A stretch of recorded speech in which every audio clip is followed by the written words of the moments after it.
Bismillahirrahmanirrahim. Assalamualaikum warahmatullahi wabarakatuh. Alhamdulillahirabbil alamin. Wassalatu wassalamu ala asrafil anbiya'i wal mursalin sayyidina wa maulana Muhammadin wa ala alihi wa sahbihi ajma'in.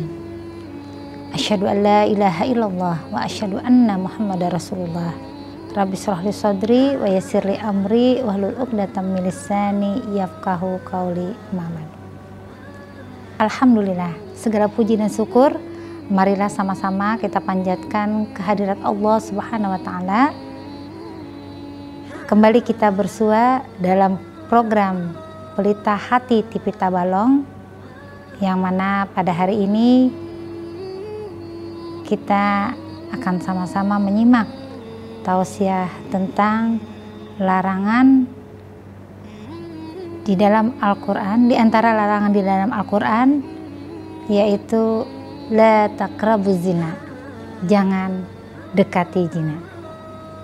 Dan juga sebelumnya marilah kita sama-sama sampaikan salawat beserta salam kepada Nabi tercinta Nabi Muhammad SAW beserta seluruh keluarga beliau, para sahabat, kerabat, dan pengikut setia beliau, dan semoga kita semua nantinya dikumpulkan di surganya Allah bersama beliau. Amin. Allahumma.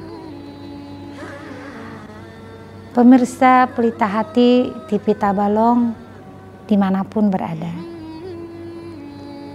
di dalam Al-Quran disampaikan dalam surah Al-Isra ayat 32. A'udzubillahi minasyaitonirrajim. Bismillahirrahmanirrahim. Wala taqrabuz zina innahu kana fahisatan wa sa'a sabila. Dan janganlah kamu mendekati zina, sesungguhnya zina itu sesuatu perbuatan keji dan suatu yang buruk. Dalam surah Al-Isra ayat 32 ini menekankan bahwa segala sikap dan tingkah laku yang dapat membawa kepada perzinahan harus dihindari dengan sungguh-sungguh. Mengapa umat Islam dilarang mendekati zina? Mendekati saja dilarang, apalagi melakukannya. Karena zina dianggap sebagai perbuatan buruk dan perbuatan keji di dalam ajaran agama Islam. Dan di dalam hukum masyarakat pun orang yang melakukan zina dianggap perbuatan yang sangat tercela.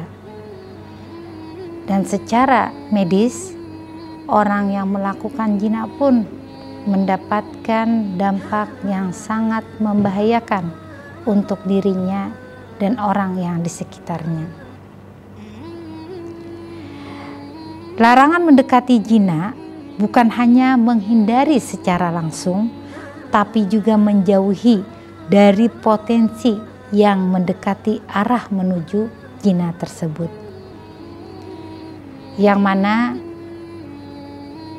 kita kadang-kadang di dalam kehidupan bermasyarakat, sesuatu yang mungkin dianggap biasa, ternyata itu hal yang secara ajaran agama kita Islam,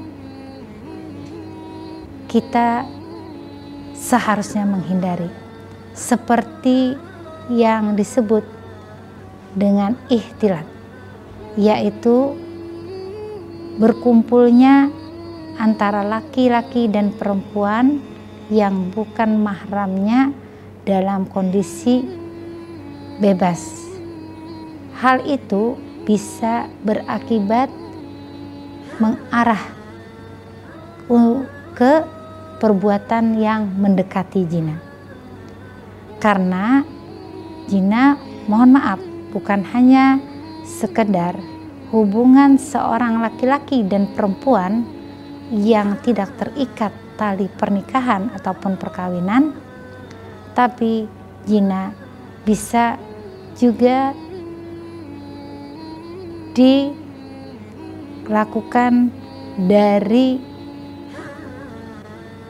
panca indera, dari apa yang ada pada diri manusia tersebut, seperti ketika mata dia memandang lawan jenisnya, itu ada mengandung syahwat, ada unsur tertarik, ada hal-hal yang mengarah kepada hal yang menyukai yang tidak sepantasnya dia rasakan.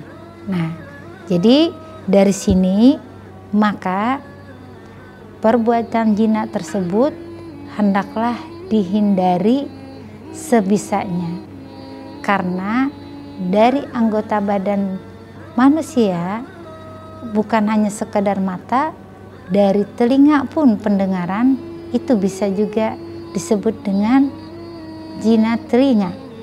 Dia mendengarkan musik-musik yang akhirnya menimbulkan syahwat, sesuatu yang didengarnya membuat dia berpikiran yang tidak baik, itu juga bisa mengarah kepada perbuatan zina. Begitu juga yang lainnya, dari anggota badannya selain matanya, pendengarannya, dari dia berbicara pun, kalau digunakan untuk berkata-kata yang tidak senonoh, mohon maaf, mungkin dalam kebiasaan ada kalimat-kalimat, kata-kata yang tidak pantas, ucapan yang porno, itu adalah juga hal yang akan mendekati kepada perbuatan zina. Maka dari itu, bagaimana membentengi diri kita, terutama di zaman modern ini yang segala sesuatu dianggap hal biasa, maka perkuat keimanan. Dan bagaimana caranya untuk seorang yang belum menikah, untuk dia menghindari dari perbuatan yang akan mendatangkan dosa besar ini, karena nauzubillah, zina ini adalah merupakan dosa, termasuk dosa besar di antara dosa-dosa besar lainnya. Bukan hanya dari dampak perbuatan zina ini dia mendapatkan siksa azab di akhirat, tapi di dunia pun dia akan mendapatkan kesengsaraan, kehidupan yang tidak berkah, dan secara sosial kemasyarakatan, orang pun sosial di masyarakat, orang pun akan melihat dia dengan pandangan yang tidak berkenan dan tidak menyukai atas apa yang dilakukannya. Maka seorang yang masih muda itu dianjurkan untuk menahan diri bila dia belum memiliki kemampuan untuk menikah, maka hendaklah dia bisa melakukan aktivitas kegiatan positif atau menambah ibadahnya, terutama dengan melaksanakan saum, puasa sunnah, yang mana bisa dilakukan seperti yang dilakukan oleh Nabi kita Muhammad SAW. Beliau melaksanakan ibadah puasa dalam seminggu di hari Senin dan di hari Kamis. Itu salah satu juga cara untuk mengendalikan nafsu, untuk mengontrol diri supaya bisa meredam keinginan untuk berbuat hal-hal yang tidak baik. Dan juga selain kita melaksanakan saum, bisa juga dengan melakukan aktivitas olahraga, melakukan kegiatan yang positif, berkumpul bersama orang-orang yang baik, orang-orang yang memiliki keinginan dalam hal sama-sama untuk kebaikan. Itu bisa di suatu majelis atau tempat yang biasanya kajian-kajian yang ngumpul anak-anak muda, itu juga salah satu yang bisa meredam dari hal-hal perbuatan mengarah ke zina tadi. Jadi begitu banyak solusi sebenarnya dari perbuatan yang dilarang ini artinya ketika seseorang memang tidak ingin melakukan perbuatan zina, maka dia akan berusaha untuk menjaga dirinya dengan berbagai macam hal yang bisa dilakukannya, terutama tadi bisa lewat ibadah, lewat kegiatan, dan lewat hal-hal yang positif lainnya. Baik, para pemirsa Pelita Hati TV Tabalong yang dirahmati Allah Subhanahu wa Ta'ala, dari apa yang sudah kami sampaikan, maka perbuatan zina itu sebenarnya adalah perbuatan yang bisa dihindari dan bisa dijauhi selama kita berusaha untuk menjaga pergaulan dan lingkungan komunitas kita bersama-sama orang yang selalu dalam kebaikan. Insya Allah itu akan menghindarkan dari perbuatan terlarang tadi. Nah, demikian. Selanjutnya kita akan kembali lagi setelah jeda iklan berikut ini. Terima kasih.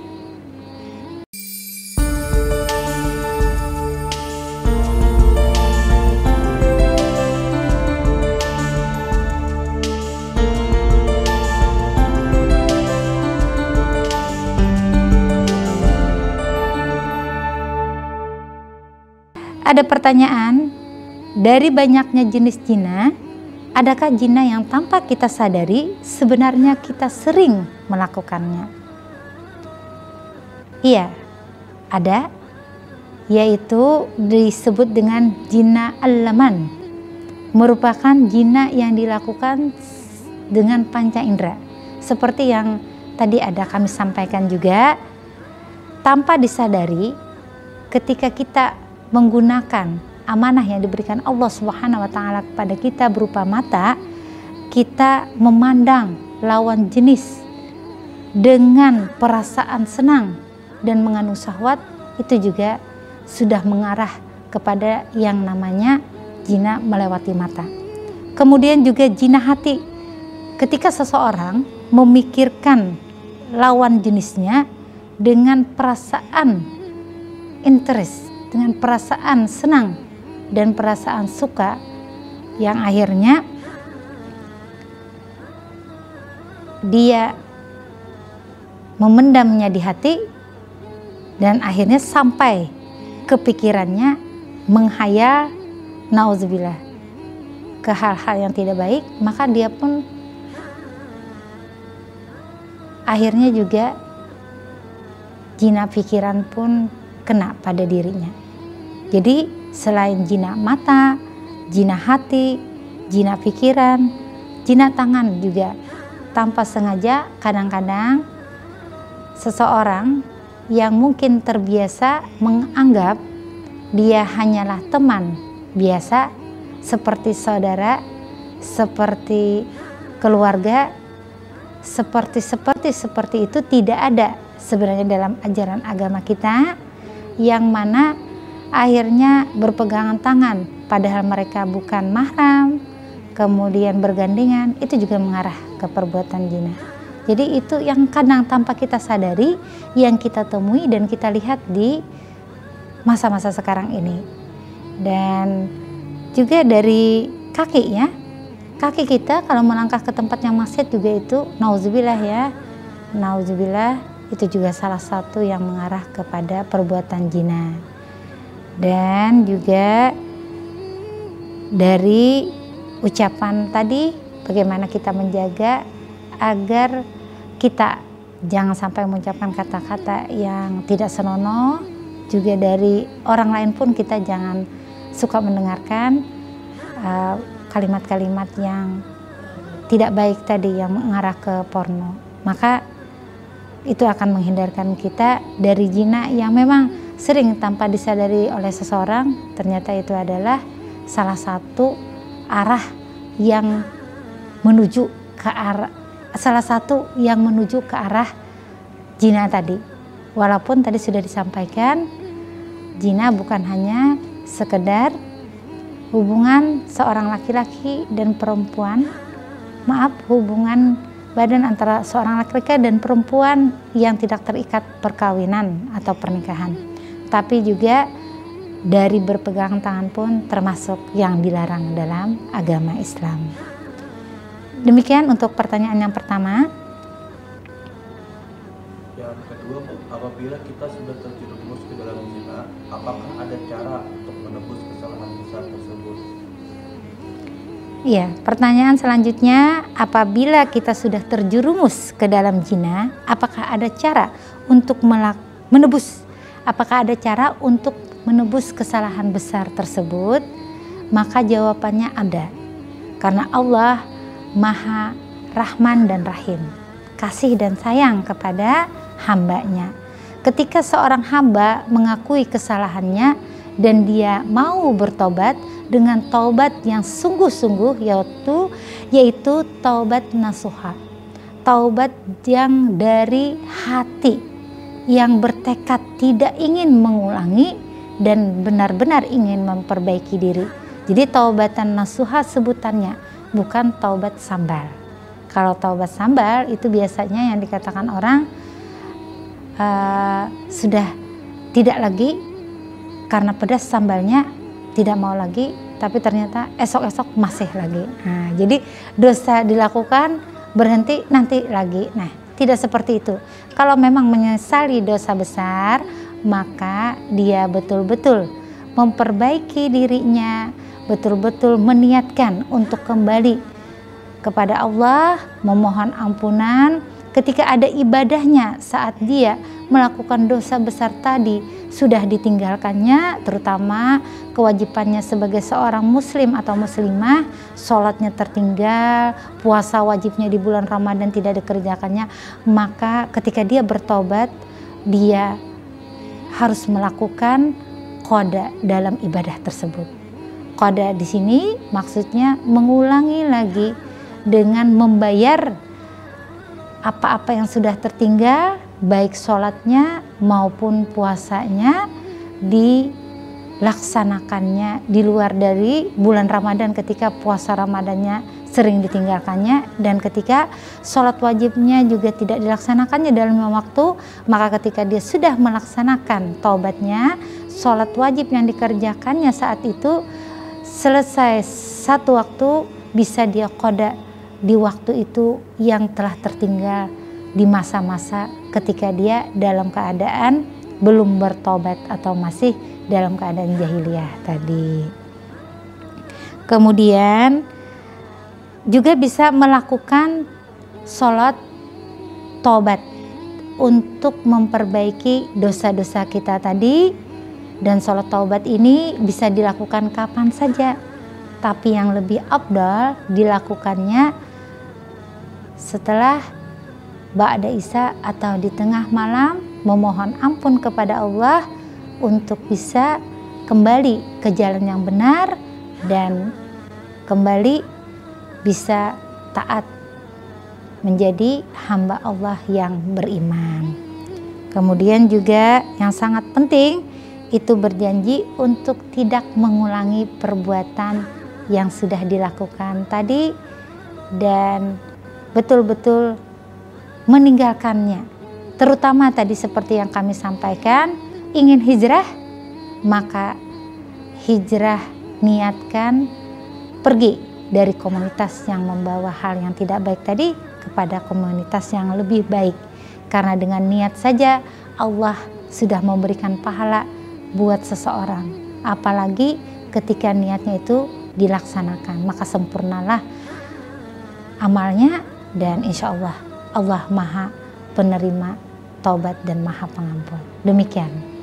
Yang terakhir itu, apakah dengan menikah dapat menyelesaikan permasalahan zina itu? Baik, pertanyaan terakhir dari pemirsa Pelita Hati TV Tabalong yang berbahagia. Apakah dengan menikah dapat menyelesaikan permasalahan zina? Iya, Bisa, karena dengan menikah dapat membantu mencegah perbuatan zina bagi pasangan yang memang punya tekad, punya keinginan. Dia ingin hidup sesuai dengan ajaran agama dan moralitas secara sosial masyarakat. Namun, menikah juga tidak secara otomatis menyelesaikan semua masalah yang berkaitan dengan zina kalau tidak ada upaya untuk menjaga diri. Jadi kunci keberhasilan itu dari seseorang yang memang ingin menghindari perbuatan zina tadi, dia punya komitmen untuk niat yang tulus ketika dia menikah, adanya rasa saling di antara pasangan tersebut, baik si laki-laki maupun si perempuannya, untuk saling setia. Karena kalau sudah saling setia, insya Allah tidak akan ada niatan untuk berpaling dan berpindah ke lain hati atau berpikir untuk nauzubillah, untuk pacaran ataupun berhubungan dengan orang yang bukan pasangan sahnya atau pasangan resminya. Kemudian juga punya niat, selain niat yang tulus tadi di dalam rumah tangga untuk menjaga hubungan yang baik, maka harus ada komunikasi yang selalu terjalin dan pemahaman di dalam rumah tangga itu tentang nilai-nilai moral dan agama. Terutama pasangan suami istri tadi senantiasa menjaga ibadahnya, terutama sholatnya dan ibadah wajib lainnya, maka insya Allah Allah akan menjaga dan menolongnya dalam keadaan situasi apapun, karena kembali kepada diri masing-masing. Ketika keimanannya kuat, maka insya Allah apapun yang ada di luar, tantangan, godaan, dan ujian bisa dilewatinya dengan baik. Begitu juga kembali tadi tentang tausiah kita yang pada hari ini mengenai la taqrabuz zina.